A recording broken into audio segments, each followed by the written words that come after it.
Padre, en el nombre de Jesús, nombre que sobre todo nombre, Señor, nombre en el cual toda rodilla va a doblarse, Señor.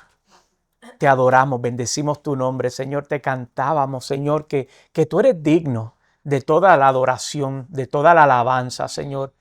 Te decíamos, Señor, que tú eres nuestro refugio, Señor, donde podemos correr y descansar y sentirnos seguros, Padre. Gracias por la oportunidad de reunirnos en este lugar a adorar y bendecir tu nombre, Señor, a hablar de ti, de tus amores, Señor, a recordar de cuánto tú nos amas, Señor, y cuán agradecidos estamos nosotros de tu amor, Señor. Gracias, Padre. En el nombre de Jesús yo te presento la palabra, Señor, y la reflexión que voy a tener en la mañana de hoy. Padre, para que nos hable, nos bendiga, Señor. Padre, que esta palabra que voy a compartir bendiga a tus hijos tanto como me bendice a mí, Señor. En el nombre de Jesús, yo te pido, Padre, que tú remuevas toda distracción, todo espíritu de mentira, todo espíritu de confusión, todo espíritu de falsedad. Todo aquello que quiera, Señor, minar o robar la palabra, Señor, que vamos a compartir. Lo llevamos sujeto a Cristo. En el nombre de Jesús, yo te doy gloria y honra. Amén y amén. En el día de hoy, comienzo con una confesión, ¿verdad? Confesiones, ¿verdad? Y les recuerdo que confesiones, cuando yo digo que voy a hacer una confesión, es contarle algo íntimo mío, algo que aunque a veces hago confesiones de mi familia, ¿verdad? Que me lleva a estar en problemas, pero hoy esta es mía. Y es que en muchas ocasiones yo le he preguntado a Dios que cómo es que se te ocurre amarme. Le he preguntado al Señor. Y yo no sé si alguna vez tú le has hecho la misma pregunta al Señor, pero lo que sí quiero decirte es que esta misma pregunta es lo que inspira el título de la prédica que quiero compartir en el día de hoy, bajo ¿cómo se te ocurre amarme? Comienzo diciéndote que esta semana yo iba camino al trabajo, iba reflexionando en el Señor y iba concentrado y hablando con el Señor y inspirándome. Y yo pensaba y meditaba sobre una de las historias favoritas mías de la Biblia. La Biblia tiene muchas historias que me bendicen, pero hay unas cuantas que son mis favoritas. Y hoy voy a compartir sobre una de ellas, porque esa historia en mi vida, cada vez que yo la leo, no importa cuántas veces la haya leído, me estremece, me bendice y me emociona mucho porque me recuerda y me habla precisamente sobre la gracia inesperada, ¿verdad? Ese momento donde llega la gracia inesperada a nuestras vidas. Es una de esas historias que me recuerda lo pequeño que yo soy y me recuerda también lo mucho que me falta para poder entender al Señor. Uno piensa que uno puede llegar a un momento en su vida donde uno entiende al Señor y el Señor le lanza una curva a uno para demostrarle, no, tú crees que tú me entiendes, pero tú todavía no me entiendes. Entonces, como yo como predicador he hablado de esta historia un sinnúmero de veces y como pastor y predicador yo no repito las prédicas. Cada prédica que yo les traigo a ustedes sale directamente fresca del horno y yo trato de no repetir sermones. Pero la belleza de la Biblia y la belleza de la palabra del Señor y su revelación es que carga, debo decir, mis revelaciones en ella misma. Uno puede repasar una misma historia y el Señor le lanza o le revela a uno algo fresco y algo diferente. Y como yo le digo a mi familia y les repito muchas veces, el contexto siempre es importante en una historia. Y eso es clave en esta historia que vamos a estar repasando hoy, entender el contexto o estar pendiente del contexto donde se dan los elementos. Y quiero que me acompañes en tu Biblia al Evangelio de Juan, precisamente en el capítulo 4.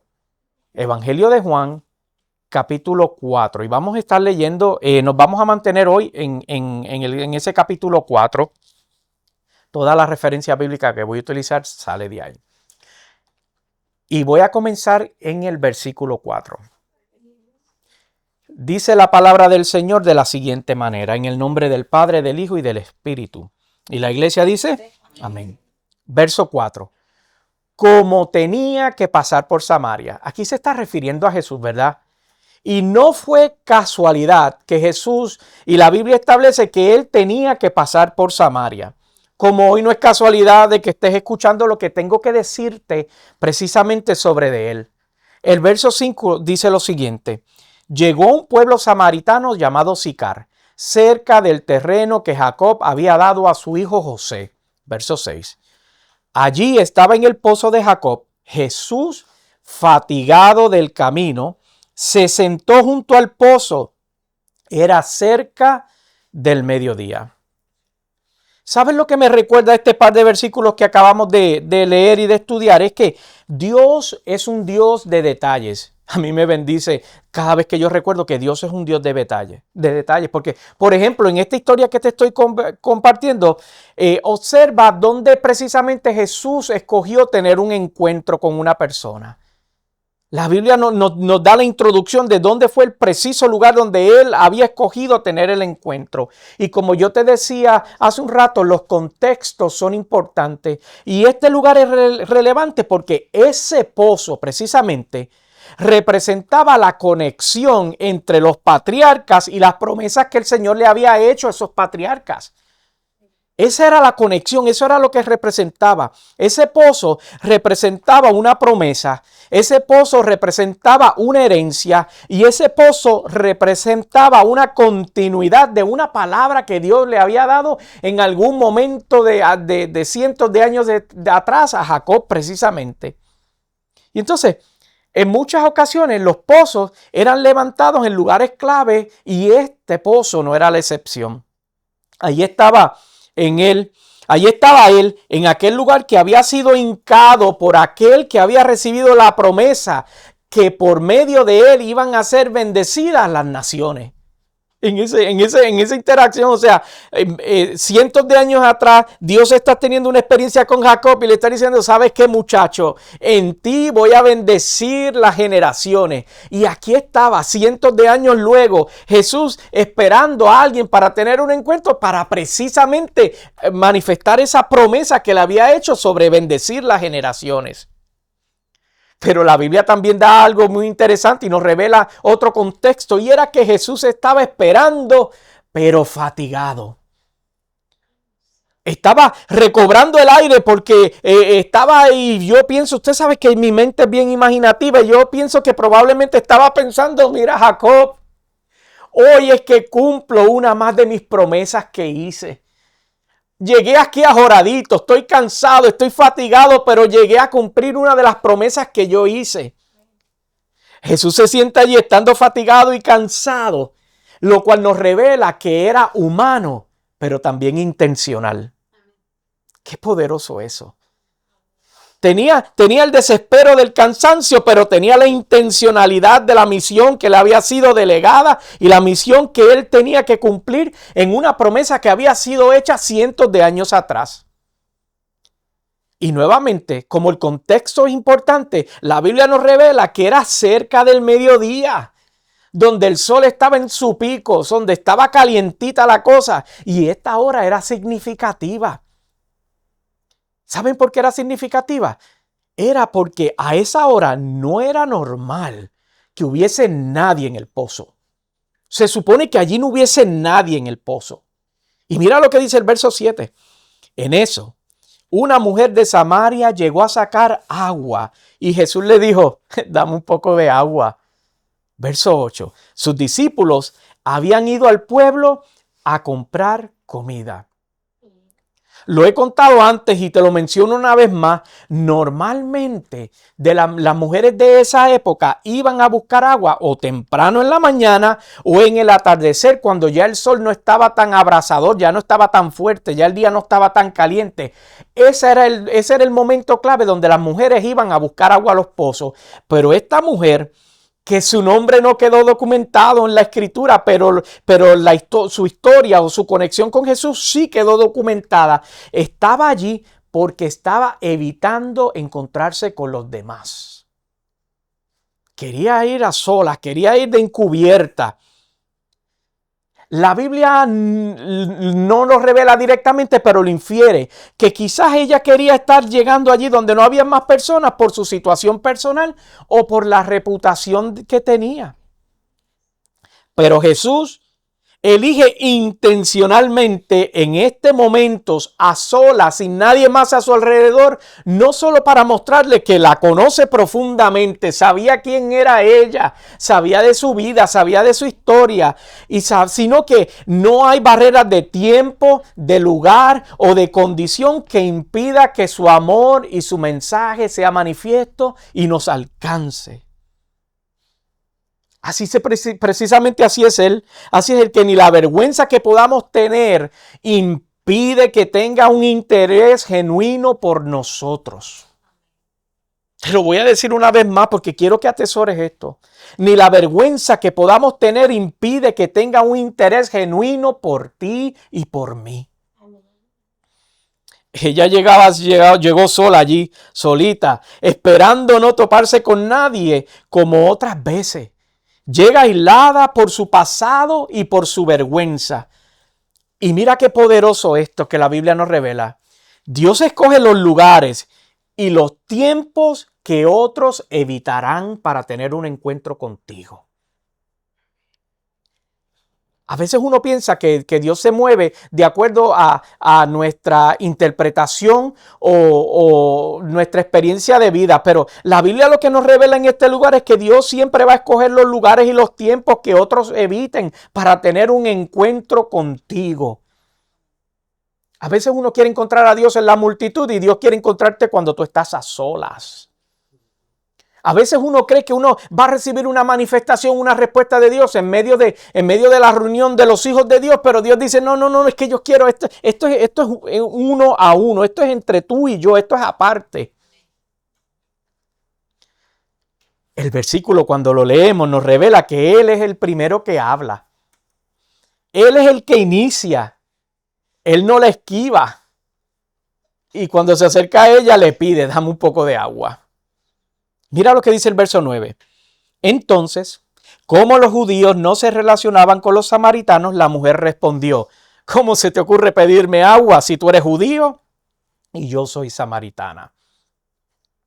Ay, aquí está ella, recordándole a él por qué estaba descalificada siquiera para tener una conversación con él. Y le dice, ¿cómo se te ocurre pedirme agua?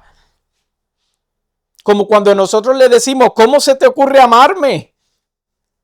Ella utiliza lo que era evidente para marcar una distancia y así poder ocultar lo que verdaderamente escondía su corazón. Le decía, ¿acaso no notas esta incompatibilidad con que yo tengo contigo? ¿Cómo se te ocurre tú pedirme agua a mí si tú sabes que tú eres judío, yo soy samaritana y nosotros no nos llevamos entre sí? Ella intentaba irse por lo fácil, destacando o resaltando las diferencias significativas, la rivalidad que había entre las dos naciones, ¿verdad? Y te voy a dar un poquito de contexto y lo quiero leer aquí de mis notas. La rivalidad entre los judíos y los samaritanos surgió allá en el tiempo del Antiguo Testamento y surgió precisamente por diferencias religiosas que ocurrieron luego del exilio del Reino del Norte. En resumen es que los samaritanos solo aceptaban el Pentateuco, ¿verdad? Y ellos adoptaron prácticas distintas a los judíos adorando en el monte Gerizim en vez del templo de Jerusalén. Toda la trifulca entre ellos trataba sobre el lugar donde debían de adorar. Para los samaritanos este monte era sumamente sagrado y fue el sitio donde ellos levantaron un templo. Y es clave dentro de su interpretación porque era el lugar que ellos decían que Dios había elegido para adorar. Pero también hay unos detalles importantes de esta ciudad y es que allí se cree o se entiende que fue precisamente donde donde se dio casi el sacrificio de Isaac, ¿verdad? Por su padre, que lo iba a ofrendar o ofrecer allí en ese mismo monte. Y también fue en este lugar donde se proclamó la bendición al entrar a la tierra prometida. O sea que para los samaritanos esto era un asunto sumamente significativo, este lugar de adoración. Y los judíos entendían que había que adorar en el templo. Pero como todo conflicto cultural, o a veces hasta familiar, todo comienza por diferencias que pueden parecer insignificantes, pero no se trabajan. Tú quieres crear un conflicto generacional o en tu casa, ten una diferencia y no, ignórala. Eso se convierte en una bomba de tiempo. O como lo que llaman en inglés el snowball effect, right? Que tú agarras una bolita de nieve y la lanzas en la cúspide de una montaña y la pones a correr y esa bola va siguiendo agarrando nieve, nieve, nieve hasta que se convierte en una avalancha. Asimismo son los conflictos que nosotros no tratamos. Entonces aquí tenemos dos pueblos, hermanos, que no se hablan ni se soportan simplemente por una diferencia de interpretación, un asunto que no fue trabajado. Verso 10. Jesús contestó, si supieras lo que Dios puede dar y conocieras al que te está pidiendo agua, contesta Jesús, tú le habrías pedido a él y él te habría dado agua viva.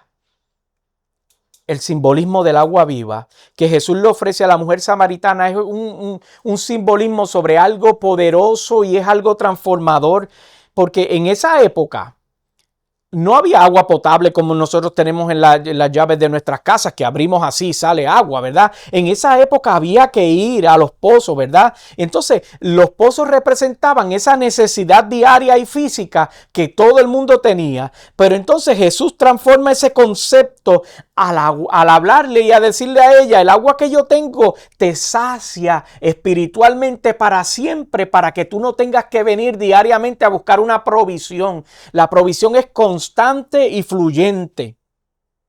También la revelación que Jesús comparte con ella es que conoce su vida y aún así, y esto es la belleza de esta historia, es lo que a mí me apasiona y me enamora, conociendo a Jesús la vida de esta mujer, aún así la trata con dignidad.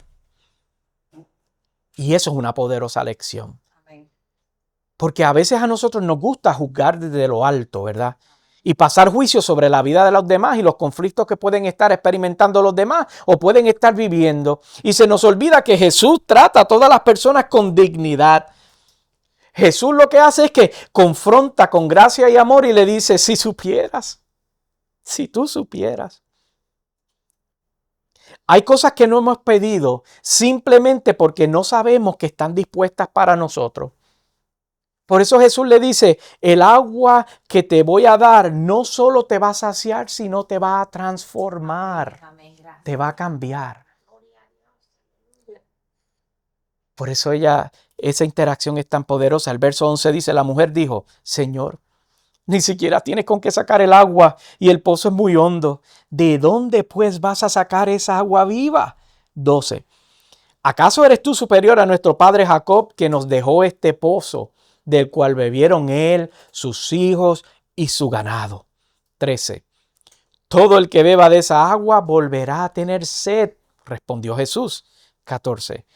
Pero el que bebe del agua que yo le daré no volverá a tener sed jamás, sino que dentro de él esa agua se convertirá en un manantial del que brotará vida eterna. 15. Señor, dijo la mujer, dame de esa agua para que no vuelva a tener sed ni siga viniendo aquí a sacarla. 16. Ve a llamar a tu esposo y vuelve acá, dijo Jesús. 17.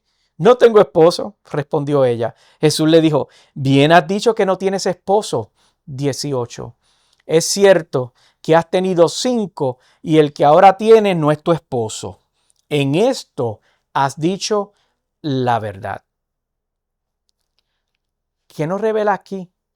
Es que Jesús menciona las relaciones de ella pasadas y los tropiezos de su vida, pero no para condenarla, sino por el contrario, para rescatarla.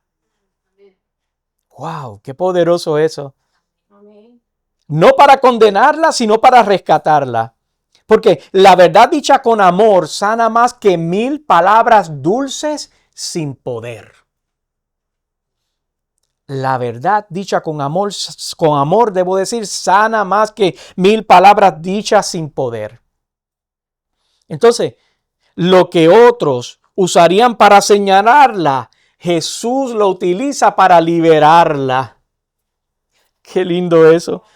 Por eso prefirió, debo decir, estar a solas con ella, porque no quería que nadie entorpeciese o se interpusiese o viniera con miradita juzgadora o comentarios fatídicos, sino que él quería que él y ella tuvieran una conversación para él poder mostrarle el amor verdadero. Por eso le dijo a los discípulos, muchachos, vayan y busquen la lonchera allá en el pueblo. Yo me quedo aquí porque yo necesito hacer algo aquí.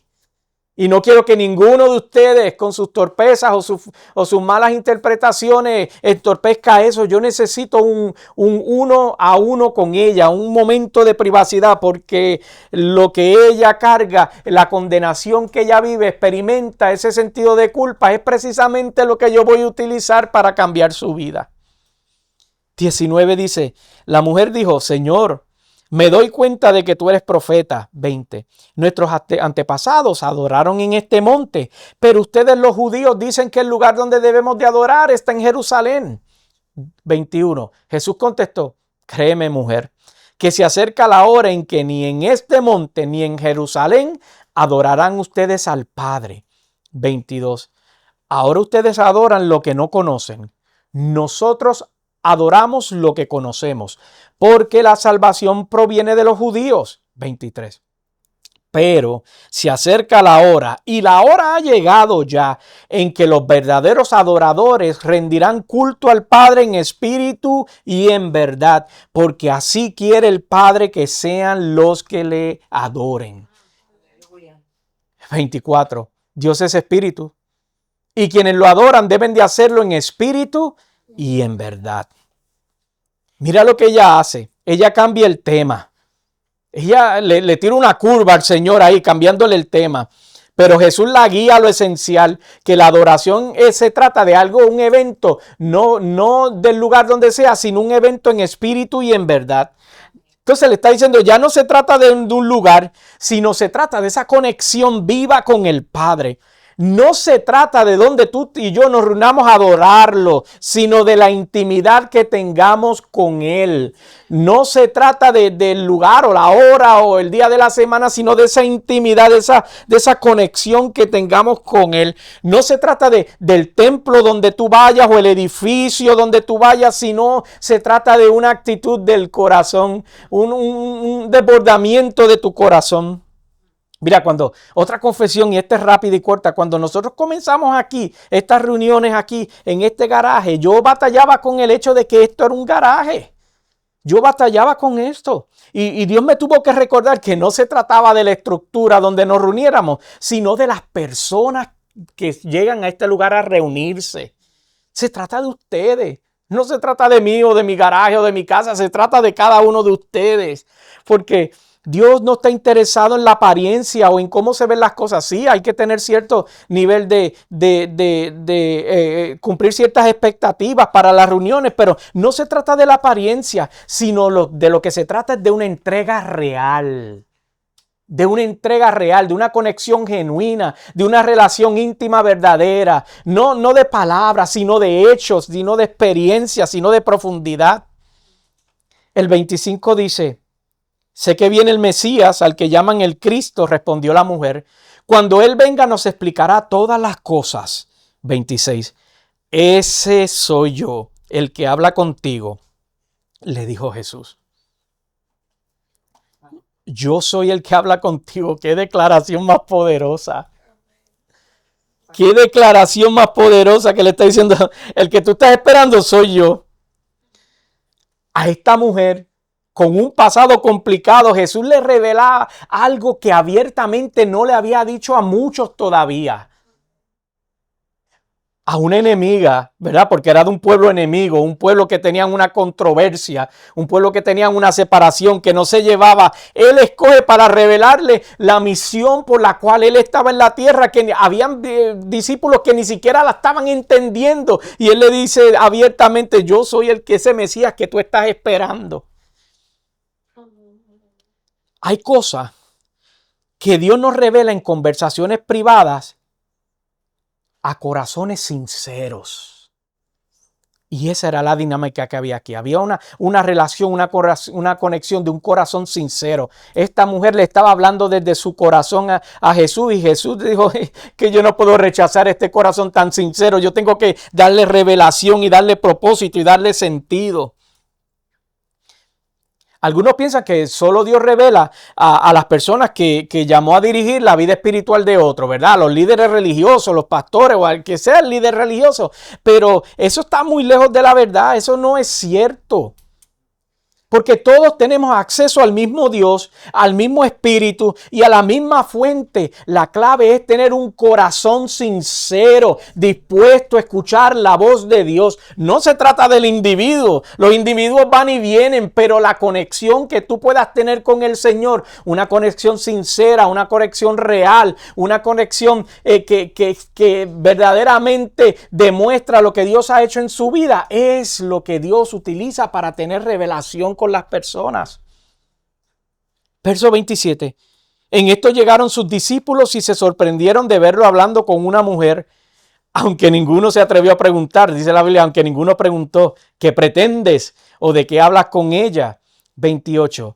La mujer dejó su cántaro, volvió al pueblo y decía a la gente, 29, vengan a ver un hombre que me ha dicho todo lo que he hecho. ¿No será este el Cristo?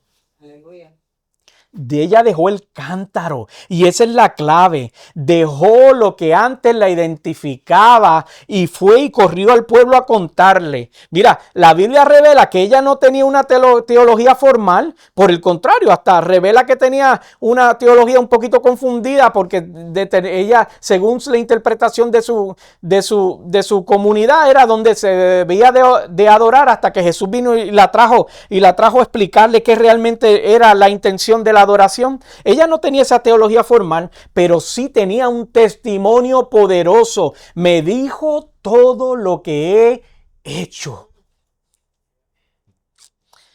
A veces Dios lo que desea usar de nosotros no es nuestra preparación. No es que si tienes estudios bíblicos, instituto bíblico o preparación formal bíblica, no es eso. Dios lo que le interesa utilizar es tu transformación. Es tu transformación.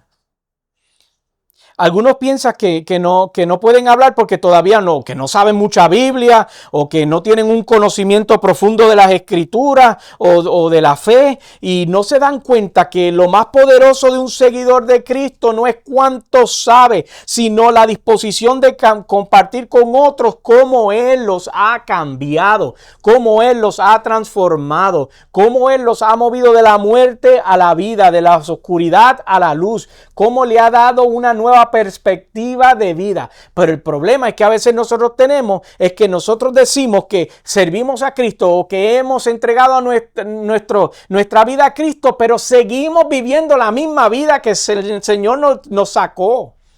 Seguimos haciendo las mismas cosas de las cuales el Señor nos redimió. Entonces, pues ahí está el problema. Entonces ahí es que requerimos justificarlo con conocimiento, con estudio. La Biblia dice que en el mucho estudio no falta voy a decir mi versión, ¿verdad? La metida de pata, ¿verdad? El errar. Porque lo que está resaltando aquí es que Jesús estaba interesado en la manifestación de la transformación que ella estaba viviendo más allá de su conocimiento. Era eso lo que ella necesitaba, y eso fue lo que ella le entregó a Jesús. Ella corrió y compartió con otros lo que Jesús acababa de hacer con ella. Concluyo con esto. Esta mujer corre a compartir la noticia con su comunidad porque Él escoge a personas inesperadas para llevar su mensaje. Qué poderoso es eso. Él escoge a la persona que uno menos ambiciona, o cumple con las expectativas personales de uno para precisamente ser portador de tan grande tesoro. Cierro con esto. ¿Qué cántaro estás cargando que tú necesitas dejar? ¿A qué pozo tú sigues yendo que ya no te está saciando? ¿Qué es lo que tú has estado evitando en tener un encuentro a Dios por vergüenza, pensando que Él no está interesado en hablar contigo? Y le andas huyendo y le andas dando la espalda porque la vergüenza te arropa y piensas que Él no quiere tener una conexión contigo. Entonces, hoy Jesús está sentado en el lugar donde menos tú lo esperabas, esperándote a ti, diciéndote: regresa donde te supone que estés, regresa a casa, ábreme tu corazón, cuenta lo que yo hago en tu vida, dame tu todo, dame tu vida, tus sentimientos, tus emociones, dame todo tu ser, dámelo, porque yo necesito utilizar eso para transformar a otros y transformar tu vida. ¿Le permitirías al Señor que te hable? ¿Beberías del agua de vida que Él te está ofreciendo? Mis amados hermanos, hoy es el día de dejar la vergüenza y de recibir el agua que transforma. Aleluya. Hoy es el día de correr y decir: vengan a ver lo que Jesús ha hecho en mí. Puestos de pies. Aleluya. Aleluya.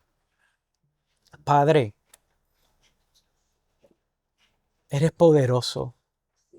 Eres misericordioso. Eres amoroso, Señor. Y te empecinas en amarnos, Dios. Gracias por tu amor inmerecido. Gracias por ese amor que nos transforma, nos cambia, nos da perspectiva, le da contexto a nuestras vidas, Señor. Padre, nos rendimos ante ti. Nos entregamos a ti, Señor.